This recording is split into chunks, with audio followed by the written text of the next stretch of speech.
ప్రస్తుతం పాలేరు నియోజకవర్గం ఎన్నికలకు సంబంధించి గెలుపోవటంపై హాట్ టాపిక్ నడుస్తుంది. ఇక ఈ నేపథ్యంలోనే నియోజకవర్గంలో కొద్ది మంది ప్రజానీకం ఆలోచనలు ఎలా ఉన్నాయి, క్షేత్రస్థాయిలో ప్రజల నాడు ఎలా ఉంది అనే అంశంపై మా ప్రతినిధి ఉపేందర్ మరింత సమాచారం అందిస్తారు.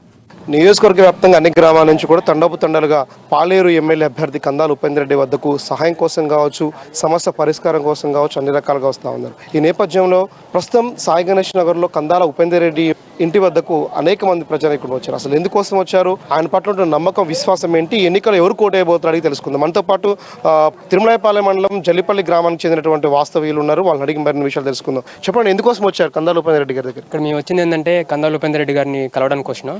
ఎందుకంటే సార్కి బీఆర్ఎస్ పార్టీ నుంచి బీఫామ్ ఇచ్చారు. సార్ గెలుపు కోసం మా వంతు కృషి చేయాలనే ఉద్దేశంతో సార్ని ప్రత్యేకంగా కలిసి, సార్ జల్లేపల్లి మా తరపున మేము ప్రత్యేకంగా మీకు ఓట్లు వేస్తాం, మిమ్మల్ని గెలిపించుకుంటాం, మీ మంచితనం మాకు కావాలనే ఉద్దేశంతో సార్ని కలిసి మా వంతు సహాయం మేము చేయాలని చెప్పేసి మేము వచ్చినాం సార్. ఇక్కడ అంటే సహాయం అంటే ఆయన సహాయం చేస్తున్నారు, ఆయన అడుగుతున్నారా? మా వంతు మేము ఖచ్చితంగా ఓటేసి మా కందాల ఉపేందర్ రెడ్డి గారిని మేము ఖచ్చితంగా గెలిపించుకోవాలనే ఉద్దేశంతో మా గ్రామం నుంచి, జల్లేపల్లి గ్రామం నుంచి, ఎస్సీ కాలనీ నుంచి వచ్చినాం మేము. మీరు చెప్పండి, ఎందుకోసం వచ్చారు, అసలు ఎందుకు కందాల ఉపేందర్ రెడ్డి గారికి సంబంధించి ఎన్నికల్లో మీకు నమ్మకం ఏంటి అసలు?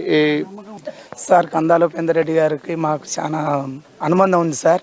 మేము మంచిగా ఓట్లు వేసి గెలిపించుకోవాలని మా కృతజ్ఞతలు చెప్తున్నాం. చనిపోయిన వాళ్ళకి 10,000 రూపాయలు ఇవ్వటం, ఒక కళ్యాణ లక్ష్మి ఇవ్వటం, ఇవన్నీ కొన్ని ఉన్నాయి సార్. రైతు బంధు ఇవ్వటం, రైతు బీమా ఇవ్వటం, వీటి కోసం మాకు చాలా కృతజ్ఞతలు ఉన్నాయి సార్. మా మండలం నుంచి, మా జల్లేపల్లి గ్రామం నుంచి బాసిపోయిన వీరన్న గారికి కూడా మండల అధ్యక్షుడు ఉండటం వల్ల మాకు ఊరు కూడా చాలా డెవలప్ అయింది సార్. మాకు దగ్గర 3 కోట్ల రూపాయలు నిధులు మాకు ఇచ్చిండు సార్. సీసీ రోడ్లు మా ఎస్సీ కాలనీకి ఇంత మునుపు చేసిన పరిపాలన చేసిన వాళ్ళు ఒక్కరు కూడా సీసీ రోడ్ వేయలేదు సార్. ఇప్పుడు మాకు దగ్గర 3 కోట్ల నిధులు ఇచ్చేసి కనీసం సీసీ రోడ్లు మొత్తం సీసీ రోడ్లు నింపేసిండు సార్. మాకు ఆ సారు చేసిన ధన్యవాదాలు సార్. మాకు పెద్దయినా చెప్పండి, ఏంటి ఏ ఊరు మీది, ఎక్కడికి వచ్చి? జల్లిపల్లి సారు, మాకు జల్లిపల్లి సారు మాకు చాలా సాయం చేశాడు. ఏ సార్, ఎవరు కోట్లు వేస్తున్నారు ఈ సార్? కందాల ఉపరెడ్డికి వేస్తాము. వేసి ఆయన గెలిపించుకొని ఆయన కృషిని మేము ఆయన తోడుగా నిలబడి చేపియాలని గట్టిగా నిర్ణయించుతున్నాం. మనం పాలేరు నియోజకవర్గ వ్యాప్తంగా కూడా ఎవరి నోట విన్నా సరే మేము ఖచ్చితంగా ఈసారి ఎమ్మెల్యే కందాల ఉపేందర్ రెడ్డి గారిని గెలిపించుకుంటామని చెప్పేసి అంటున్నారు. అయితే పాలేరు నియోజకవర్గంలో ప్రధానంగా అసలు ఇతర సామాన్యుల యొక్క సాధారణమైన ప్రజానీకం యొక్క ఆలోచన కూడా తెలుసుకునేందుకోసం మనం ప్రస్తుతం కొద్దిమంది ప్రజానీకంతో ఉన్నాం. సార్ చెప్పండి, ఎన్నికల్లో ఎవరిని గెలిపియబోతా ఉన్నారు, ఈసారి ఎలక్షన్స్ ఎలా ఉండబోతున్నాయి? కందాల ఉపేందర్ రెడ్డి గారు, మేము ఎస్టీ అరకులకు సంబంధం కులం మాది. మా కుటుంబంలో చనిపోతే నేనున్నా అని వచ్చి 10,000 ఆర్థిక సాయం చేసిన మా ఇళ్ళలో చేసిండు. సార్కి మేము ఎప్పుడు సపోర్ట్ ఉంటాం, సార్ని గెలిపించుకుంటాం, సారే గెలుస్తాడు పాలేరులో. మీరు చెప్పండి, ఎలా ఉంది సార్ ఓటు? ఈసారి మళ్ళీ 3వసారి ముఖ్యమంత్రిగా కేసీఆర్ని గెలిపించుకోవాలని చెప్పి తెలంగాణ ప్రజలు చాలా కోరుకుంటున్నారు. 40% ఓట్ల శాతంతో ప్రజలు కేసీఆర్ కావాలని కోరుకుంటున్నారు. వారి సారథ్యంలో నడుస్తున్నట్టు పేద ప్రజల ఆశాజ్యోతి, పేద విద్యార్థుల ఆశా కిరణం, గౌరవనీయులు పెద్దలు, పాలేరు శాసనసభ్యులు, బీఆర్ఎస్ పార్టీ అభ్యర్థి కందాల ఉపేందర్ రెడ్డి గారిని రెండోసారి అసెంబ్లీకి పంపించడం కోసం మేమందరం కులాలకు, మతాలకు, రాజకీయాలకు వ్యతిరేకంగా ఆపోజిట్గా ఉండి అందరినీ కలుపుకొని కందాల ఉపేందర్ రెడ్డి గారిని అత్యధిక మెజార్టీతో గెలిపించుకోవాలని చెప్పి మేము వారి కోసం ఇక్కడ కలిసిపోవడం కోసం వచ్చినామండి. మీరు చెప్పండి, ఈసారి ఎవరు కోట ఇవ్వబోతున్నారు? ఓటు హక్కు వచ్చిందా మీకు? సురేష్ నా పేరు. సురేష్, ఎవరు మీది? వెంకటాపాలెం.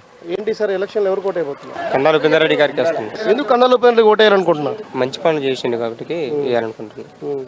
సార్ మీరు చెప్పండి, ఎట్లా ఉంది ఈసారి పరిస్థితి ఏంటి? పాలేరు నియోజకవర్గంలో ఎవరు గెలవబోతున్నారు, ఎవరు కోట్లు వేస్తున్నారు? 100% వెళ్తున్నారు. కందాల గారికి అన్ని అభివృద్ధి కార్యక్రమాలు కేసీఆర్ గారు అభివృద్ధి కార్యక్రమాలు చేస్తారు. అదే కందాల గారు కూడా చేనేత ఇస్తారు. ప్రజల వెంటే ఉంటూ ప్రతి ఊరిని కూడా 20-30 సార్లు టచ్ చేసుకుంటూ ప్రజల్లో ఉంటున్నారు. ప్రతి వాళ్ళు కూడా కందాల గారికి ఓటేయాలని కారు గుర్తుకు ఓటేసి గెలిపిస్తారు. రైట్, ఇది ఓవరాల్ గా సంబంధించి పాలేరు నియోజకవర్గంలో ఇప్పటికే 60 రోజులుగా అభ్యర్థిగా ప్రకటించేసి ఒక ప్రచారంలో దూసుకుపోతూ కుటుంబ సభ్యులతో సహా తనే స్టార్ క్యాంపియన్ గా ఇటీవల కాలంలో సీఎం కేసీఆర్ సభ అనంతరం కూడా మరింత ఉత్సాహంతో, రెట్టింపు ఉత్సాహంతో ప్రజల్లోకి, దళితుల్లో, గిరిజనుల్లోకి వెళ్ళి అన్ని రకాల ప్రచారానికి సంబంధించి అట్లా బీఆర్ఎస్ అవలంబిస్తే మేనిఫెస్టో గురించి ప్రచారం చేస్తూ కారు గుర్తు కోటేయాలని చెప్పేసి అభ్యర్థించే నేపథ్యంలో కందాల ఉపేందర్ రెడ్డి కూడా అనూహ్య స్పందన లభిస్తూ ఉంది. రానున్నటువంటి రోజుల్లో అంటే ఈ నెల 30 తారీఖు జరిగే ఎన్నికల్లో కారు గుర్తుపై అనేక మంది కూడా ఓట్లేసి గెలిపించారని చెప్తూనే ఎన్నికల్లో ఖచ్చితంగా మేమే గెలవబోతాం, దాదాపు 25,000 నుంచి 50,000 ఓట్ల మెజార్టీతో గెలవబోతున్నాం అని చెప్పేసి కూడా ఇప్పటికే ఎమ్మెల్యే కందాల ఉపేందర్ రెడ్డితో పాటు ఆ నియోజకవర్గానికి సంబంధించినటువంటి ప్రజానికం కూడా ఆశాభావం ధీమా వ్యక్తం చేస్తున్న నేపథ్యం కూడా కనబడతా ఉంది. ఇది ప్రస్తుతం పాలేరు నియోజకవర్గంలో voter Alladi camera person హరితో Upender, అమానీస్, పాలేరు నియోజకవర్గం నుండి.